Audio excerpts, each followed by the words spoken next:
বাংলাদেশ জাতীয়তাবাদী দল ঝিনাইগাতি উপজেলা শাখা এবং তার 7টি ইউনিট, ঝিনাইগাতির অন্তর্গত 7টি ইউনিয়ন এবং ঝিনাইগাতি উপজেলা এবং 7টি ইউনিয়নের বিএনপি এবং অঙ্গ সহযোগী সংগঠনের সমন্বয়ে সারা বাংলাদেশের আজকে যে 5ই আগস্টের বিজয় র্যালি, সেই র্যালি উত্তর আজকের এই সমাবেশের সম্মানিত সভাপতি ঝিনাইগাতি উপজেলা বিএনপির সাবেক আহ্বায়ক, শেরপুর জেলা বিএনপির সম্মানিত সদস্য জনাব শাহজাহান আকন্দ সাহেব, এখানে উপস্থিত রয়েছেন জেলা বিএনপির সম্মানিত যুগ্ম আহ্বায়ক জনাব আবু রায়হান রূপন, জেলা বিএনপির যুগ্ম আহ্বায়ক কামরুল হাসান, উপস্থিত রয়েছেন শেরপুর জেলার কৃষক দলের সংগ্রামী সাধারণ সম্পাদক ইঞ্জিনিয়ার রঞ্জু, উপস্থিত রয়েছেন শেরপুর জেলা ছাত্র দলের সাবেক সভাপতি শওকত হোসেন, উপস্থিত শেরপুর জেলা ছাত্র দলের সাংগঠনিক সম্পাদক সহ ঝিনাইগাতি উপজেলার সম্মানিত সাবেক যুগ্ম আহ্বায়কবৃন্দ, উপস্থিত ঝিনাইগাতি উপজেলার 7টি ইউনিয়ন এবং সেই ইউনিয়নের অন্তর্গত 9টি ওয়ার্ড বিএনপি এবং ঝিনাইগাতি উপজেলার অঙ্গ সহযোগী সংগঠন এবং তার ইউনিটের 7টি ইউনিয়নের অঙ্গ সহযোগী সংগঠনের সম্মানিত নেতৃবৃন্দ, সকলকে আমার সংগ্রামী সালাম, আসসালামু আলাইকুম। সংগ্রামী সাথী বন্ধুগণ, আপনারা দীর্ঘক্ষণ পায়ে হেঁটে আজকের এই বিজয়ী র্যালি কষ্ট করে সম্পন্ন করেছেন এবং আজকের এই র্যালি 7টি ইউনিয়ন থেকে ঝিনাইগাতি সদরে, ঝিনাইগাতি বাজারে কষ্ট করে সকলে এসেছেন। সেই জন্য আমার ব্যক্তিগত পক্ষ থেকে, দলের পক্ষ থেকে জানাই আন্তরিক অভিনন্দন এবং ধন্যবাদ। সংগ্রামী সাথী বন্ধুরা, আজকে এই 5ই আগস্ট এই বিজয় র্যালি কি উদ্দেশ্যে আমরা করছি সেই সম্পর্কে দু একটি কথা বলা প্রয়োজন।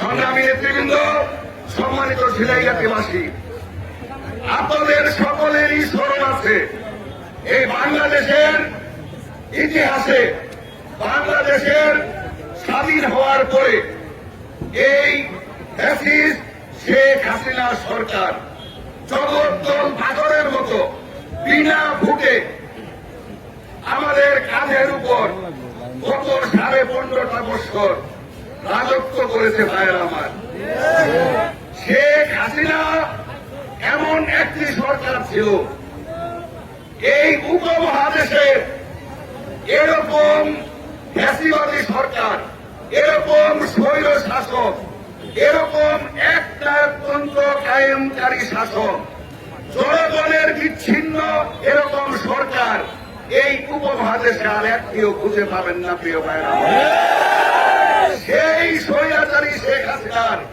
পতন হয়েছিল গত বছরের 5ই আগস্টে। সেই 5ই আগস্ট আজকে 1 বছর পূর্তি আমরা উদযাপন করছি। প্রিয় ভাইয়েরা আমার, প্রিয় ভাইয়েরা আমার, আজকের এই দিনে আমি প্রথমেই শ্রদ্ধার সঙ্গে স্মরণ করতে চাই আমাদের শেরপুরের কৃতি সন্তান মাহবুব, সবুজ এবং ঝিনাইগাতির সন্তান সৌরভ। ঝিনাইগাতির পাইকড়ার জড়াকড়ার ছাত্র দলের নেতা সৌরভ সহ আরো 14 জন, মোট 14 জন ছাত্র জনতা এই শেরপুর জেলায় এই স্বৈরাচারী শেখ হাসিনার আন্দোলন সংগ্রামে জুলাই এবং আগস্টে তারা নিজের জীবন দিয়ে বাংলাদেশটাকে স্বৈরাচার মুক্ত করে গেছেন। তাই আজকের এই দিনে আমাদের শেরপুরের যে সমস্ত নেতারা, যে সমস্ত ছাত্র জনতা জীবন দিয়েছেন, প্রথমেই তাদের আত্মার মাগফিরাত কামনা করি এবং তাদের জন্য দোয়া চাই, আল্লাহ যেন তাদেরকে শহীদ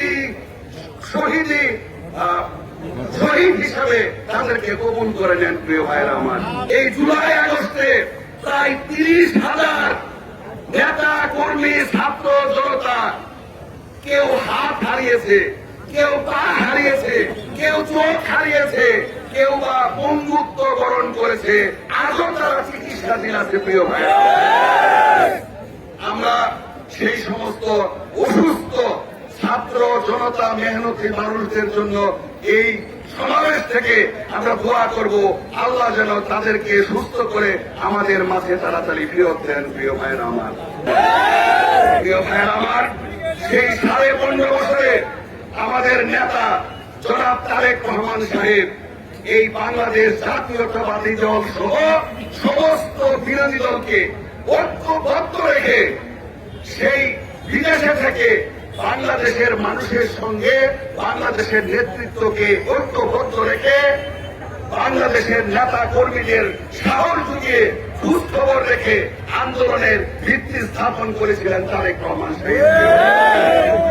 আর সেই 15 বছরের আন্দোলনের ফসল আজকের এই জুলাই আগস্ট। এই সরকারের কাছে আমরা একটা সুস্থ নির্বাচনের দাবি জানাচ্ছি। এর কারণ আজকের যে ভেঙে যাওয়া প্রশাসন, আজকে ভেঙে যাওয়া অর্থনীতি, আজকের যে ব্যাংকের অবস্থা, আজকে দেশের যে অবস্থা, এই সমস্ত কিছু পরিপূর্ণভাবে ঠিক করতে হলে নির্বাচিত সরকার ছাড়া, জনগণের ম্যান্ডেটের সরকার ছাড়া এই দেশে পরিপূর্ণভাবে ঠিক করা সম্ভব না। এই জন্য আমাদের নেতা জনাব তারেক রহমান সাহেব বলতেছেন, আমরা শেখ হাসিনার বিচার চাই। আমরা শেখ হাসিনার দূষণ যারা বাংলাদেশের মানুষকে উপর অত্যাচার করেছে, জুলুম করেছে, তাদের আমরা বিচার চাই। আমরা প্রশাসনকে ঢেলে সাজাইতে চাই, কিন্তু সেটার পাশাপাশি আমরা নির্বাচনও চাই। প্রিয় ভাইয়ের আমার, কারণ নির্বাচনের কোন বিকল্প নাই। নির্বাচন এমনিতেই 1 বছর পার হয়ে গেছে। আমরা লক্ষ্য করতেছি এই অন্তর্বর্তীকালীন সরকার আমাদের নেতা তারেক রহমান সাহেবের সঙ্গে বৈঠক করে আগামী ফেব্রুয়ারির মধ্যে নির্বাচনের যেন হয় সেই জন্য আলোচনা সাপেক্ষে তারা ফেব্রুয়ারি মাস নির্ধারণ করেছে। প্রিয় ভাইয়েরা আমার, আজকে অন্তর্বর্তীকালীন সরকারের প্রধান ইউনূস সাহেবের জাতির উদ্দেশ্যে বক্তব্য দেওয়ার কথা বিকাল 5টায়। হয়তো বা বক্তব্য শেষ হয়েছে অথবা বক্তব্য চলতেছে। আমরা এই অন্তর্বর্তীকালীন সরকারের কাছে দাবি করি, সুষ্ঠু নির্বাচন দিন।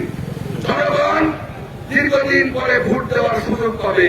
এই ভোটটা জনগণ যেন তার মনমতো প্রার্থীকে, মনমতো দলকে তারা যেন ভোট দিতে পারে।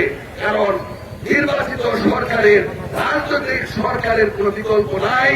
যত ভালো সরকারি হোক না কেন, অরাজনৈতিক সরকার বা অন্তর্বর্তীকালীন সরকারের মাধ্যমে বিদেশি কোন ফান্ড, বিদেশি কোন টাকা, বিদেশি কোন সহযোগিতা রাজনৈতিক সরকার ছাড়া পরিপূর্ণভাবে কোন দেশ পায় না। প্রিয় ভাইয়েরা, সেই জন্য আমরা চাই অতি দ্রুত প্রশাসন, নির্বাচন কমিশন যতটুকু পারা যায় সম্পূর্ণভাবে নিরপেক্ষ অবস্থান তৈরি করে দ্রুত নির্বাচনের ব্যবস্থা করুন এবং রাজনৈতিক সরকারকে ক্ষমতায় নিয়ে আসেন।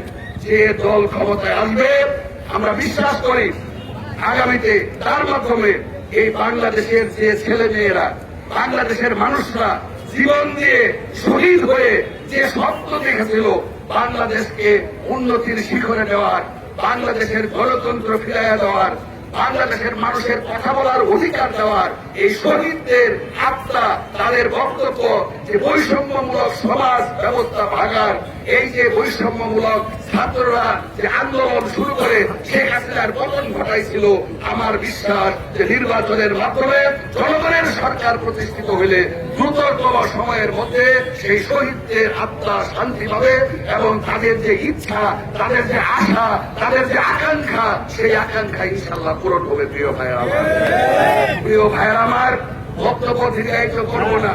আপনারা দূর দূরান্ত থেকে কষ্ট করে এই ঝিনাইগাতি সদরে আজকে দীর্ঘক্ষণ পায়ে হেঁটে মিছিল করেছেন।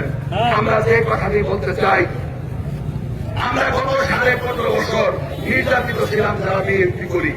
এই ঝিনাইগাতিতে আমাদের বহু নেতা কর্মীর নামে মামলা হয়েছে, আমাদের বহু নেতা কর্মী জেলে গেছে, আমাদের বহু নেতা কর্মী রাতের পর রাত বাড়িতে থাকতে পারে নাই, আমাদের বহু নেতা কর্মী রিমান্ডে গেছে, আমাদের বহু নেতা কর্মী রিমান্ডে মায়ের ফিরানোর জন্য গরু বেচছে, জমি বেচছে, ঘাস বেচছে, বিভিন্ন জিনিস বিক্রি করে থানায় টাকা দিয়া রিমান্ড ফিরাইছে, শরীরের উপরে নির্যাতন ফিরাইছে। সুতরাং আজকে আমরা আপনাদেরকে অনুরোধ করতে চাই, আমরা যেমন নির্যাতিত ছিলাম, সেই নির্যাতনে যেভাবে জনগণ আমাদের ভালোবাসছিল, জনগণ যেভাবে সমর্থন দিয়েছিল, জনগণ যেভাবে আমাদের জন্য দীর্ঘশ্বাস পেয়েছে, জনগণ যেভাবে আমাদের জন্য দোয়া করছে আওয়ামী লীগের সময়, আমরা যেন বর্তমানে এমন কোন কর্মকাণ্ড না করি যার জন্য জনগণ আমাদের কাছ থেকে মুখ ফেরাই নেয়। প্রিয় ভাইরা আমার, সেই জন্য আপনাদের সকলের কাছে অনুরোধ থাকবে যে আগামীতে নির্বাচন হবে, নির্বাচনে জনগণের কোন বিকল্প নাই। আগামীতে ভোট হবে, একটা রাজনৈতিক দলের নেতা কর্মী কতটুকু ভালো না মন্দ নির্ভর করবে নির্বাচনের উপর, নির্বাচনের ফলাফলের উপর। সুতরাং সকলের প্রতি অনুরোধ থাকবে, 15 বছর যেভাবে মানুষ আমাদের জন্য দোয়া করছে, মানুষ যেভাবে আমাদেরকে ভালোবাসছে, আগামী নির্বাচনেও যেমন মানুষের সেই ভালোবাসাটুকু থাকে, মানুষের সেই দোয়াটুকু থাকে, সেইভাবে আপনারা আপনাদের আচার আচরণ করবেন, আপনারা সেইভাবে মানুষের সঙ্গে ভদ্রভাবে ভালো ব্যবহার করবেন এবং মানুষের পাশে সুখ দুঃখে দাঁড়াবেন। এই অনুরোধ আমি আপনাদের কাছে রাখছি।